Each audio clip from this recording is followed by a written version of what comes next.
കാലത്ത് നിന്റെ ജനത്തിന്റെ ചുമതല വഹിക്കുന്ന മഹാപ്രഭുവായ മിഖായേൽ എഴുന്നേൽക്കും.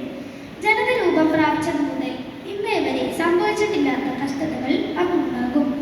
എന്നാൽ ഗ്രന്ഥത്തിൽ പേരുള്ള നിന്റെ ജനം മുഴുവൻ രക്ഷപ്പെടും. ഭൂമിയിലെ കൂടിയിൽ ഉറങ്ങുന്ന അനേകർ ഉണരും. ചിലർ നിത്യജീവനായും ചിലർ ലജ്ജയ്ക്കും നിത്യനിന്ദയ്ക്കുമായും. ജ്ഞാനികൾ ആകാശവിധാനത്തിന്റെ പ്രഭ പോലെ തിളങ്ങും. അനേകരെ നീതിയിലേക്ക് നയിക്കുന്നവൻ നക്ഷത്രങ്ങളെ പോലെ എന്നുമെന്നും പ്രകാശിക്കും. കർത്താവിന്റെ വചനം.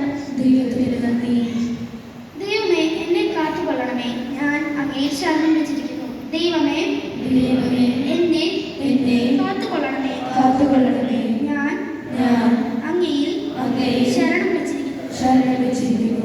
കർത്താവാണ് എൻ്റെ ഓഹരിയും പാനപാത്രവും. എൻ്റെ ഭാഗതയും അവിടുത്തെ കരങ്ങളിലാണ്. കർത്താവ് എപ്പോഴും എൻ്റെ കൺമുമ്പിലുണ്ട്. അവിടുന്ന് എൻ്റെ വലതുഭാഗത്തുള്ളതുകൊണ്ട് ഞാൻ കുലുങ്ങുകയില്ല. ദൈവമേ, എന്നെ കാത്തുകൊള്ളണമേ, ഞാൻ അങ്ങയിൽ ശരണം വെച്ചിരിക്കുന്നു. അതിനാൽ എൻ്റെ ഹൃദയം സന്തോഷിക്കുകയും അന്തരംഗം ആനന്ദം കൊള്ളുകയും ചെയ്യുന്നു. എൻ്റെ ശരീരം സുരക്ഷിതമായി വിശ്രമിക്കുന്നു. അവിടുന്ന് എന്നെ പാതാളത്തിൽ തള്ളുകയില്ല. അങ്ങയുടെ പരിശുദ്ധൻ ജീർണിക്കാൻ അനുവദിക്കുകയില്ല.